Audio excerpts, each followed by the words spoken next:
नमः संस्कृताय। आप सभी का भारत एस्ट्रो पाठशाला में हार्दिक स्वागत एवं अभिनंदन है। आज हम चर्चा करेंगे ग्रहों के लकड़ियों के विषय में। जो नवग्रह हैं आपके सूर्य, चंद्रमा, भौम, बुध, गुरु, शुक्र, शनि, राहु, केतु,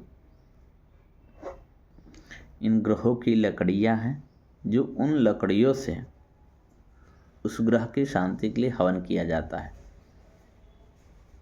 कोई भी पूजा पाठ हो तो आप देखोगे नवग्रह की पंडित जो लकड़ी मंगवाते हैं, उस नवग्रह में सभी ग्रहों की इकट्ठा लकड़ी होती है।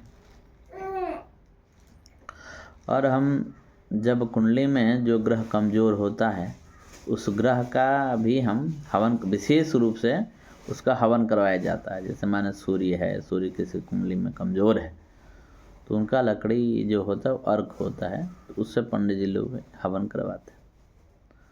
जैसा श्लोक में वर्णन है लकड़ियों के विषय में, उसके आधार पर मैं वर्णित करूंगा।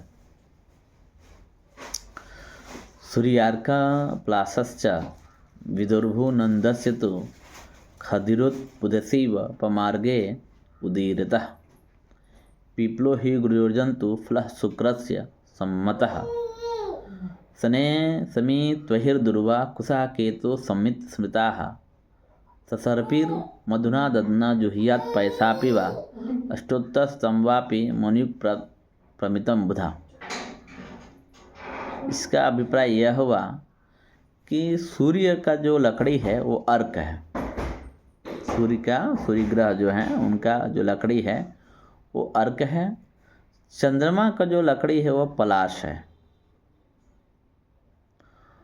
और मंगल का जो लकड़ी है वो खदीर, जिसको हम खैरा कहते हैं।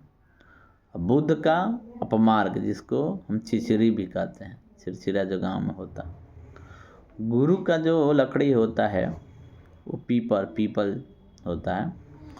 और शुक्र ग्रह का जो लकड़ी होता है वो गूलर होता है। और शनि का जो लकड़ी होता है वो समी आप जानते होंगे, समी का लकड़ी होता है। और राहु का जो होता है वो दूब होता है, दुर्वा घास। और केतु का जो होता है वो कुश होता है। पुनः एक बार मैं इसको बता रहा हूँ, ध्यान से सुने, क्योंकि बहुत ही विशेष इसका योगदान होता है पूजा पाठ में। और आप प्रतिदिन आप घर पे भी इसका हवन कर सकते हैं। आपके कुंडली में जो ग्रह खराब हैं उसके आधार पे भी या 108 या 28 बार भी आप हवन कर सकते हैं। पुनः बोल रहा हूँ, सूर्य का जो लकड़ी है वो अर्क है और आपका चंद्रमा का जो लकड़ी है वो पलाश है। मंगल का खदिर है, खैरा। बुध का चिरचिरा है। गुरु का पीपल है और शुक्र का गुलर है। शनि का समी है और राहु का दुर्वा है। केतु का कुश है। ये इनकी लकड़ियाँ है। इन नवग्रह की लकड़ी में बताया हूँ। इन लकड़ियों को क्या करना है, आपको इकट्ठा करना है और जो ग्रह का हवन करना हो तो उसको दूध के साथ, चाहे मधु के साथ, चाहे दही के साथ, घी के साथ मिक्स करके आप हवन कर सकते हैं। घर में भी प्रतिदिन आप कम से कम 108 बार या 28 बार प्रतिदिन हवन कर सकते हैं। अपने ग्रह को मजबूत करने चाहिए। वैसे भी व्यक्ति को अपने घर में प्रतिदिन हवन करना चाहिए। हवन करने से ये फायदा होता है कि एक तो ऑक्सीजन बनता है, बैक्टीरिया नष्ट होता है। तो घी जो है ऑक्सीजन का कारक होता है और ऑक्सीजन बढ़ता है घर में। और हवन से क्या होता है, बैक्टीरिया भी नष्ट होती हैं, मच्छर भी भागेंगे आपके।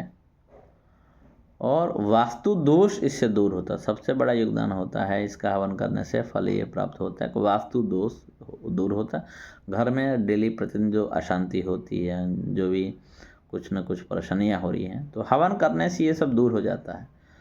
हमारा मानना है कि प्रतिदिन व्यक्ति को अपने घर में कुछ न कुछ 5 बार, 11 बार, 21 यथासंभव आप कर सकते हैं। अगर आप रोजगार में हैं तो समय तो मिलेगा नहीं, लेकिन जो लोग घर पे रहते हैं उनके लिए है व्यवस्था, वो कर सकते हैं। प्रतिदिन व्यक्ति को हवन अपने घर में करना चाहिए। हम हो चाहे आप हो चाहे कोई भी हो, प्रतिदिन कुछ न कुछ हवन करिए।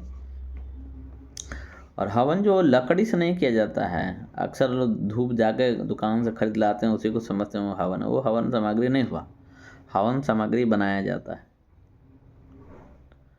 मूल रूप से संक्षिप्त में उसका चर्चा कर देता हूँ। जैसे तिल हुआ, अक्षत हुआ, जौ हुआ, गुड़ हुआ, घी हुआ, जटामासी हुआ, कमलगट्टा हुआ, भोजपत्र हुआ, बेल का गुद्दी, श्रीफल का गुद्दी, इंद्रजौ हुआ, ये सब मिक्स करके घर पे बना लीजिए घर पे, और उसको ही आप घर में रख लीजिए किसी डब्बे उब्बे में, और प्रतिदिन कुछ न कुछ निकाल के हवन करते रहिए। और सबसे पहले तिल डाला जाता है। तिल के आधा अक्षत, अक्षत के आधा जौ, जौ के आधा गुड़, गुड़ के बाद घी, घी के बाद आप यथा सामग्री के आधार पर 20 रुपया या 50 रुपया का जो भी हो, कमल का आटा खरीद ले, जटामासी खरीद ले, गूगल खरीद ले, भोजपत्र खरीद ले, इंद्रजौ खरीद ले, बेल का गुद्दी खरीद ले, गुलाब का पंखुड़ी खरीद ले, अनार का दाना खरीद ले, सुखा करके इसको मिक्स करके आप अपना हवन बना ले, हवन तैयार कर ले, और किसी डब्बे उब्बे में उसको अपना रख दीजिए। अब प्रतिदिन कुछ न कुछ उस डेली आप हवन करते रहिए। आपके कुंडली में जिसकी भी दशा यंत्र दशा चल रहा है, उस ग्रह का अगर लकड़ी घर में इकट्ठा कर लीजिए। मानिए कि सूर्य का दशा चल रहा है, चंद्रमा का अंतर्दशा चल रहा है, तो सूर्य का कर्क अर्क का इकोन का लकड़ी जो है मिल ही जाएगा, उसको इकट्ठा कर लीजिए। और चंद्रमा का जो लकड़ी होता है प्लास होता है, तो प्लास के लिए छोटा छोटा लकड़ी आप उसको काट करके बना कर रख लीजिए। उसकी ये नहीं है कि कितना बड़ा कितना चौड़ा, छोटा छोटा लकड़ी पीस काट कर उसको बना लीजिए, छोटा छोटा पीस रख लीजिए पॉलीथीन में चाहे डब्बा में, और फिर घी में चाहे मधु में दही में उसको लगा करके 108 प्रतिदिन 28 बार प्रतिदिन आप घर पे हवन करें। और आपके ग्रह अगर कोई ग्रह जो है 6-8 12 में बैठा है, उस ग्रह के आधार पे भी आप हवन कर सकते हैं, उस ग्रह की लकड़ी कर सकते हैं। इससे बहुत ही फायदा मिलता है। ग्रहों का जप करिए, उनका दान करिए, और आपके उनके हवन कीजिए, इसका बहुत ही विशेष फल मिलता है, बहुत ही। हर हर महादेव, नमः संस्कृताय।